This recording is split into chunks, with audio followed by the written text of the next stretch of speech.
तो हाँ जी मित्रों, कैसे हो आप लोग। तो दोस्तों आ गए हम वापस एक नई हॉरर स्टोरी के साथ। तो दोस्तों ये स्टोरी है एक सुनसान सड़क और उस सड़क पर एक बंगले के बारे में जो कि भूतिया था। तो चलिए गाइस कहानी को सुनते हैं। और हाँ गाइस, अगर आपको मोबाइल में थंबनेल एडिटिंग, वीडियो एडिटिंग ये सब सीखना है तो आप मेरे सेकंड चैनल को विजिट कर सकते हो। उसका लिंक वीडियो के डिस्क्रिप्शन में मिलेगा। तो चलिए कहानी को सुनते हैं।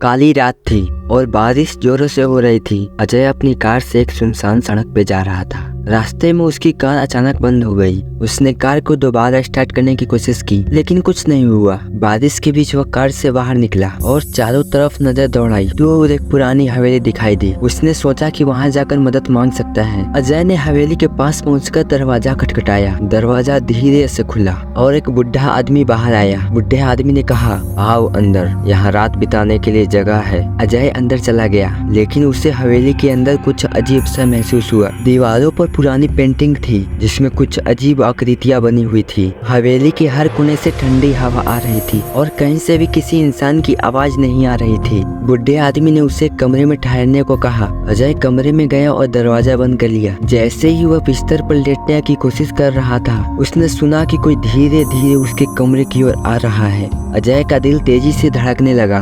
अचानक दरवाजा खुला और उसने देखा कि एक औरत सफेद साड़ी में लंबे खुले बालों के साथ कमरे में खड़ी थी। उसके चेहरे पर भयानक मुस्कान थी और उसकी आंखें खून जैसी लाल थी। अजय डर से कांपते हुए पूछा, तुम कौन हो? लेकिन औरत कुछ नहीं बोली। वह धीरे धीरे अजय के करीब आने लगी। अजय को लगा कि वह अपनी आखिरी सांसें ले रहा है। उसने दरवाजे की तरफ भागने की कोशिश की लेकिन जैसे ही उसने दरवाजा खोला वह बुढ़ा आदमी वहां खड़ा था। बुढ़ा हंसते हुए बोला, तुम्हें यहाँ से कोई नहीं बचा सकता। अचानक अजय की आंख खुल गई। वो पसीने से भीगा हुआ था और उसके चारों ओर अंधेरा था। उसने देखा कि वह बिस्तर पर था। उसे समझ नहीं आया कि वह सपने में था या सच में वह खौफनाक घटना हुई थी। लेकिन जैसे ही उसने उठकर पानी पीने की कोशिश की उसकी आंखें अचानक से उस बुढ़े आदमी की पेंटिंग पर पड़ी जो उसके कमरों के दीवारों पे लगी थी। उस पेंटिंग में वही बूढ़ा आदमी था जिसने कहा था, तुम्हें यहाँ से कोई नहीं बचा सकता। अजय ने एक चीख मारी लेकिन वह आवाज उसके गले से बाहर ही नहीं निकल सकी।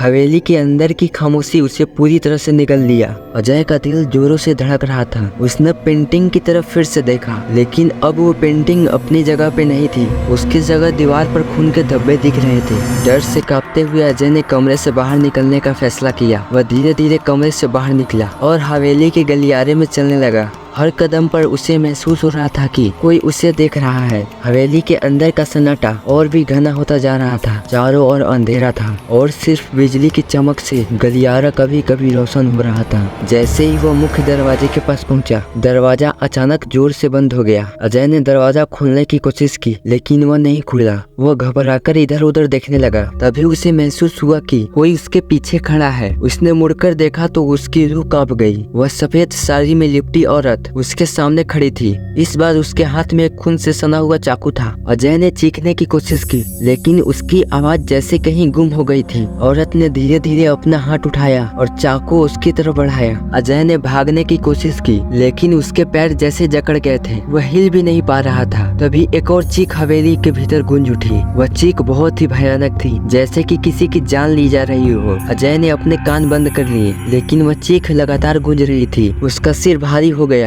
और वह बेहोश होकर जमीन पर गिर पड़ा। जब अजय की आंखें खुली तो उसने खुद को अस्पताल के बिस्तर पर पाया। डॉक्टर और नर्स उसके चारों ओर खड़े थे। उसे होश में आता देख एक डॉक्टर ने कहा, तुम्हें सड़क के किनारे बेहोश पाया गया था। तुम कई घंटों से बेहोश थे। अजय ने कांपते हुए डॉक्टर से पूछा, वे हवेली, वो औरत, वे बुढ़ा आदमी, क्या वो सब सच था? डॉक्टर ने अजय की ओर गंभीरता से देखते हुए कहा, जिस हवेली की तुम बात कर रहे हो वे सालों पहले जलकर खाक हो चुकी थी। उस हादसे में वहाँ रहने वाले सभी लोग मारे गए थे। अजय की आंखें चौड़ी हो गई। उसके शरीर में सिरहन दौड़ गई। उसने डरते हुए कहा, लेकिन मैं वहाँ था, मैंने सब कुछ देखा। डॉक्टर ने शांत स्वर में कहा, तुम्हारे साथ क्या हुआ हम नहीं जानते, लेकिन उस जगह को लोग भूतिया मानते हैं। कोई भी उस जगह पर नहीं जाता। तुम बहुत भाग्यशाली हो कि तुम बचकर वापस आ गए। अजय अब समझ नहीं पा रहा था कि जो उसने देखा वह सच था या सिर्फ एक भ्रम, लेकिन वह जानता था कि उस रात जो भी हुआ वह उसकी जिंदगी का सबसे डरावना अनुभव था। उस घटना के बाद अजय ने कभी भी उस सड़क पे लौटने का हिम्मत नहीं की, लेकिन आज भी जब वह उस घटना को याद करता है उसके कानों में वही भयानक चीखें गूंजने लगती है और वह उस रात की खौफनाक यादों से कांप उठता है। तो दोस्तों अगर आपको कहानी अच्छी लगी तो एक लाइक करें, चैनल को सब्सक्राइब करें। तो मिलते हैं एक और नई कहानी के साथ।